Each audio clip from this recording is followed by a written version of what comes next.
So there's a very interesting game of one-upmanship happening in the AI space, and to me, who's a keen observer, I've become very excited about what's unfolding. There's no doubt that we live in the AI hype cycle. I want to talk about the DeepSeek dilemma. I'm calling it a dilemma. I also want to talk about the rise of AI agents on today's episode.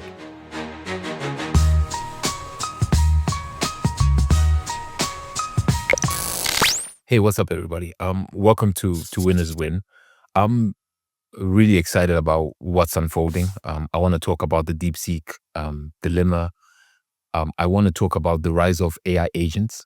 I think that I definitely think there's a major hype cycle as far as AI is concerned.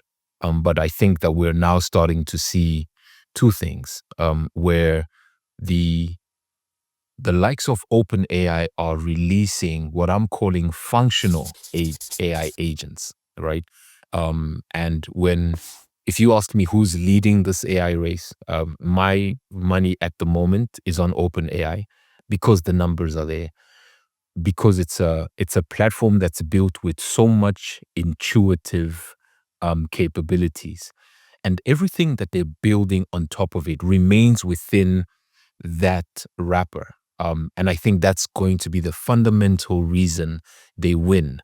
And that's an exciting thing I want to keep talking about. And then I want to talk about the impact agents is going to have on us knowledge workers.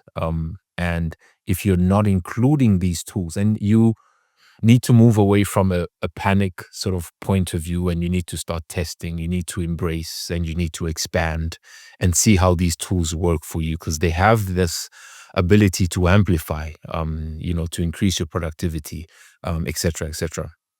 I wanted to wait for the storm to end. There was this, and I say one-upmanship because OpenAI and NASA announced this $500 billion project called Stargate. And I think either the very next day or 48 hours later, this Chinese company drops DeepSeek, which is a sort of large language model and an application that is both open sourced and allows people to use it at scale, and then comparatively is on the same level. Their R1 model is on the same level as the O1 model, apparently. And so that creates a bit of a dilemma. The market penetration was insane. I think it quickly became the most downloaded free app in the US. The launch date was on the 10th of January. And I think that by the 27th of January, DeepSeek had surpassed ChatGPT as the most downloaded free app in the US iStore. Within 18 days of its launch, it got to 16 million downloads, and that's nearly double that of the award-winning OpenAI's ChatGPT during its initial release. So yeah, I say award-winning because no consumer app had gotten to that point where I think it got to the quickest 100 million users ever, and I think that's what I'm referring to. So just to be clear on that.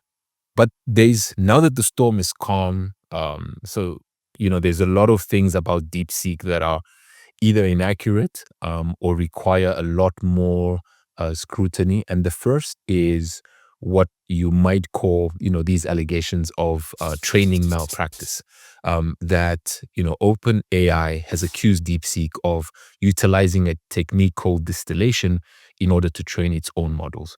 That simply means that DeepSeek is training its model from OpenAI's responses. And I think at some point people were asking DeepSeek, what are you? And it called itself ChatGPT. It's almost like the fine line between something that's legal and something that's unethical. But they just figured out the technical way to do that. So I think that's the first allegation, and it's being investigated. The second thing is, I don't believe they were transparent about, and I think a lot of people don't believe that they were transparent about the cost structure. Claiming that they built DeepSeek for $6 million is just not a real thing. What everyone now believes happened, and the reason it was a big factor, was because the likes of OpenAI, Google, etc., have spent hundred millions of dollars training their models. So if a Chinese competitor comes out and says we've only spent 6 million, which is a fraction of what it's costing the U.S. competitors, that becomes problematic. And it was problematic to the extent where the likes of Nvidia experienced their largest losses in years. But the challenge with that is, it seems DeepSeek only accounted for what you might call last mile training, as opposed to the cost of developing the entire infrastructure, training, inference, etc., etc. So I think that is going to be exposed from a cost point of view. The other thing about the DeepSeek dilemma is that the open source approach is quite interesting. They release it as an open source AI model, and that's been disruptive to the industry, and it's offering advanced capabilities freely, and that's it's what people in this space love. It's what techno optimists love, because you're giving access to innovation and accessibility at a fraction of the cost. So that's going to be one to watch. But there's still a concern around data privacy on the app. That is, so storing user data on servers in China has raised alarms for a lot of governments, and access to your data, and whether there's surveillance going on. That is also causing a national security debate. We'll see where that lands. There's also a bit of a sort of censorship mechanism built into the DeepSeek app, where it sort of, moves away from sensitive topics about the Chinese government and, um, historical events that have happened in that country. So that's another cause for concern. And then just regulatory scrutiny. If I'm not mistaken, I think there's about 3 to 4 countries that have already banned it. The likes of Italy, Taiwan. I think the US is going to ban it if it hasn't already, and it's investigating. A lot of states are investigating it, and there's definitely going to be bans instituted on the application due to the security concerns. So that's the sort of the dilemma that it's brought about. I think only time will tell where this lands. Again, I still think that OpenAI is ahead. It's got it it's it's got the pacemaker effect on it, right? So if everyone catches up, they're catching up to the latest OpenAI model. And I think that OpenAI is sort of steering which direction it's going. So when they flashed um, Sora, for example, I that was mind-boggling. And so the next AI lab goes to copy that. There are two sort of developments that have come out of OpenAI that are significant, that I'd like to talk about, and it sort of talks to the rise of agents. And to put it very clearly, this is going to be, and the reason it's exciting for me is because, again, I'm just testing these tools to see how it affects my day-to-day operations at a personal and at a business level. And the first thing to do is to first understand what is an AI agent. An AI agent is essentially an autonomous digital system that has the ability to make decisions, to collect data, and do tasks or execute tasks without human intervention, and continue to improve on itself. And that is that's a frightening proposition. And for a machine to be able to do your tasks without your intervention, so it's an instruction, it goes into the web, it executes those tasks, and it comes back with the result and can repeat the same thing over and over without exhaustion, and improves accuracy, etc. Those are not things to shy away from. No matter how you feel about what's happening, whether you feel it's a hype cycle or not, I want to encourage you to test these tools, see what happens. I think that in the early days, these are going to be cost prohibitive, but with time, a lot more people will have access to them. And I think I want to encourage that. I also want to talk about 10 characteristics about these AI agents. Um, and here, when I talk about AI agents, I think that a lot of people might say this is not a new thing. I'm talking about a self-contained AI agent, not an agent that you have to put together in the background with the likes of a Zapier, right? So Zapier allows you to connect multiple applications in order for you to automate a workflow. I'm talking about the AI agents that are built within a very simple interface that consumers can use, and that's what I think. That's what I think OpenAI is doing, and is doing well. Uh, so AI agents have capabilities of enhanced productivity.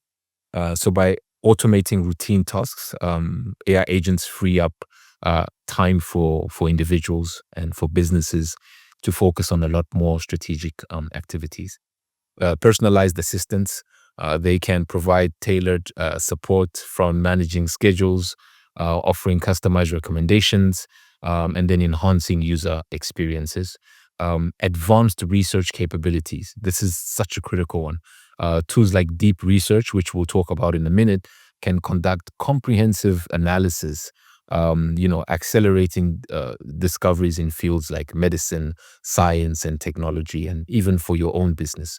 Whenever you have to work on a research project, or you're trying to do a business plan about something and need to gather data, just the time gap that's been closed there is immense.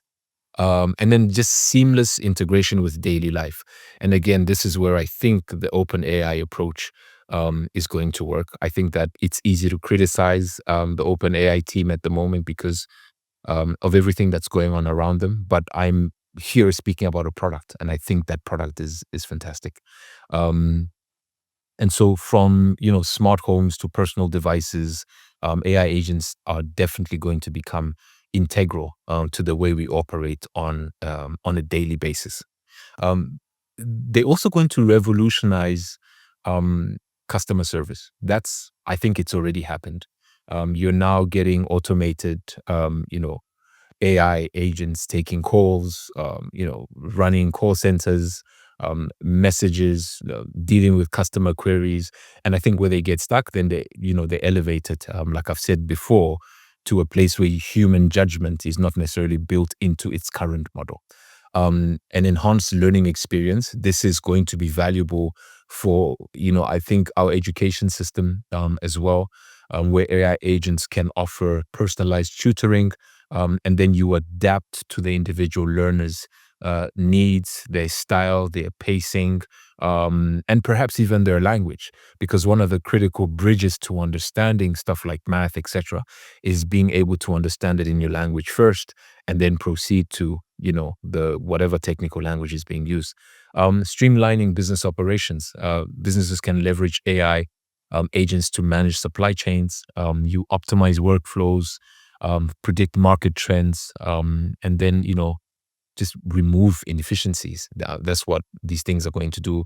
Healthcare advancements. AI agents can assist in diagnosing diseases, recommending treatments, and managing patient care plans, improving healthcare outcomes. Um, it's easier said than done on this front, but it's definitely headed that way. The one thing about all this technology, and the shocking thing about all this technology, is that this is the dumbest it will be, right? And if you understand it at this level already, then you begin to move as it begins or continues to advance. So I think that's important. And then what we're already seeing and what we're already using, what I'm using every day, is just this creative collaboration that you are finding being built into every single application. You used to walk into a Google Meet. Now you've got your your note taker that's going to do that. So your inbox now has AI integrated into everything. I think I read an article that says about 50% of the internet right now is AI generated content. And so the pace is accelerating. Again, I encourage you to play around with these tools. The the first thing that comes to mind when I think about OpenAI's operator, they call it operator. That's their first agent. Is from my favorite movie, Morpheus calls Tank operator. And if you recall what that relationship is like, the operator does, even though Tank is doing a lot of things physically, but they are, you know, go with me on this sci-fi journey for a minute. There are certain things that the operator will begin to do for us right now, and I'll walk you through some of the stuff it does. But at a later, more advanced phase, the operator can literally run your life.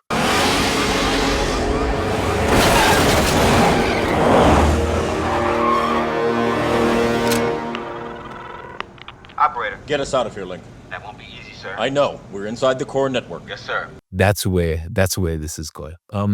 So they've introduced operator. It's an autonomous agent that is able to right now execute tasks autonomously.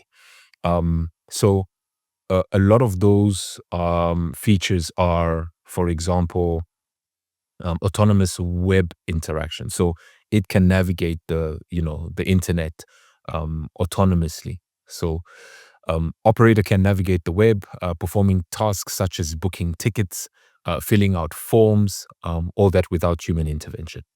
It can automate tasks. So various online activities, including purchases, reservations, and then that just adds to user convenience on a different level. Advanced reasoning. So that's powered by what they call the computer using agent. And that operator combines the vision capabilities with advanced reasoning, to reinforce its learning. I think that's really powerful. It's very user friendly from an interface point of view. And again, I think that's where the OpenAI team are going to win this journey. The easier it is for younger and older generations to tap into this without necessarily having to understand the utility behind it, right? So I don't need to go into a Zapier and try to, or a UI path and try to build it myself. It's already there. You're telling it what to do, and you're telling it what you want the outcome to be. I think that's really powerful. And then just workflow customization. And that's where you're going to save tons of time on frequently performed tasks. And that just all the stuff that you have to streamline that's repetitive, you now hand over to an agent who begins to execute that. All right. So that's operator. In when I expand my use of operator, I'm definitely calling it Tank, because that's what it's going to do. Go watch The Matrix, the first Matrix. If you don't know what Tank does, I think that's what operator begins to do. Operator can also run parallel tasks. It can manage multiple tasks all at the same time, just based on your instructions. Simultaneously, it can order products while booking services, while showcasing, its multitasking capabilities. Some of us can't talk and chew at the same time, but this is going to be an immense change. And then there's integration with e-commerce, which is a major, major opportunity. It's demonstrating significant potential in e-commerce applications, and it's going to assist users with online shopping and then booking services. There, at the moment, there's limitations on complex tasks, and so despite its capabilities, it's going to struggle with complex interfaces, text editing, and platforms that are very intricate. Again, it's the dumbest it's ever been. So the iteration is going to continue. And then there's some privacy concerns. As you test these, obviously the information goes into the learning, and how it self improves. So there is some vulnerability there, and you need to protect the information you use during this time. The next agent that I think is really exciting that OpenAI have launched is called Deep Research. And again, this is phenomenal. Much like Operator, Deep Research is an advanced AI agent designed to autonomously conduct comprehensive research tasks. And here are some of those characteristics. So, autonomous research execution from beginning to end, deep research can be done, and it can independently plan this research. It will perform multi step research tasks, and then it's going to deliver a detailed report without human intervention. The second thing is advanced reasoning capabilities. And here it sort of uses the O3 model and, exhibits its, advanced reasoning skills. And it enables it to tackle a lot more complex tasks and queries, etc., etc. Efficient information gathering. And that's an important thing. So when you're working with these huge chunks of information, it's got the ability to really synthesize this information and make it compact. It excels at that, especially large volumes of online data, and then it provides this coherent and comprehensive insight around that data. And then it's multimodal. Multimodal simply means it's going to accept. So when you're I call it the brief. When you're briefing the agent, you can attach a multimodal sort of approach to it. So you can put text, you can add images, you can add files. And that just gives you a broad spectrum of things you can add for the interactivity. And then rapid report generation. um, I mean, meeting deadlines is going to become, again, if you're using this for yourself and you're in these spaces where your career or your knowledge work depends on you being successful with this. This is something I encourage a lot of people to take on. So, if you need something within 30 minutes and this thing can get it done in 5 minutes, that's a massive win. Again, it's integrated into ChatGPT, and that's why I keep talking about this interface is the interface that wins. And because you were used to it at a primary level, at a chat primary level, you're going to find that you easily come across the different verticals of agents. And then you can also focus on niche information. It's particularly effective at finding niche, non-intuitive information that would require browsing numerous websites, and that saves you a ton of time. Continuous learning, it's a frightening thing, but for the robots or the machine or the AI to continue to teach itself how to create better reports, how to find information better, how to store sources, how to compile sources is quite amazing. Same concerns with Tank around privacy concerns, and that will remain. And then there's going to be a limitation on being able to verify information, right? So that's where, again, human judgment still needs to come in for you to see, okay, fine, this is the stuff that are contained in this report. How do I verify that? So that human overlay, I think, is still required. In conclusion, I want to say this. A lot of times, and I'm very keen to get your thoughts in the comments, particularly if you have what I'm calling a high value role, either in society or in your company or in your business. Um, how are you getting used to these tools? Because they're going to disrupt you. If you're not using them, they're going to disrupt you. If you're using them, you can become really strong. And I'm going to list a few of these, what I call high value job. Uh, and it's a disruption slash opportunity.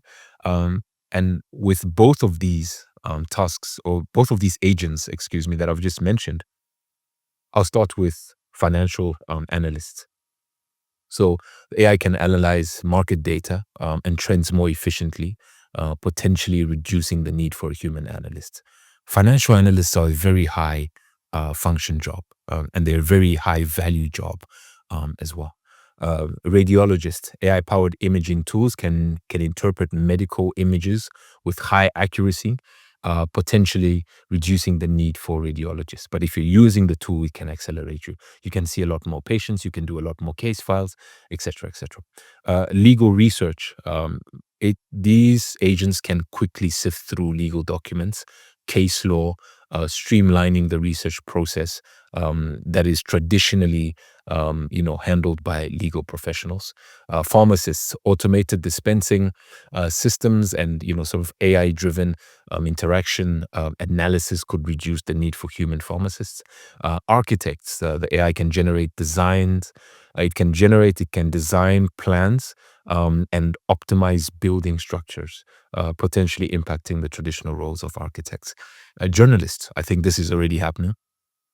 I've read and I've seen people who are now doing, a fully AI, either a newsletter or a news network, or these automated channels are already AI driven. Accountants, AI driven accounting software can manage financial records and perform audits, potentially diminishing the need for human accountants. And then customer service managers. It's now. It's already happening. Human resource management. AI can screen resumes, assess candidate suitability, potentially impacting the role of, a lot of HR professionals, and then marketing strategists. This is already happening. When you work in a business that is specifically created to create value for brands, or specifically positioned to create value for brands, this is something that, from a marketing point of view, is exceptionally powerful to have. So it can, analyze consumer data, develop marketing strategies, and then potentially reduce the demand for human strategists. I think we're living through an amazing transition. I believe that these tools will help us a lot more than harm us. When your work consumes all of your life, and you can find ways to accelerate that, there are ways to find meaning. There are ways to find meaning in other things apart from your work. And that's why I've been very strong on encouraging people to try these tools. Uh, tinker with them as much as you can. And I think that we are entering a time of immense opportunity, depending on what role you take. And it's either an opportunity, or it's either something you're going to feel creates a lot of uncertainty. Um, Either way, it's important to have a winner's win mentality about these things. Thank you for watching. Cheers for now.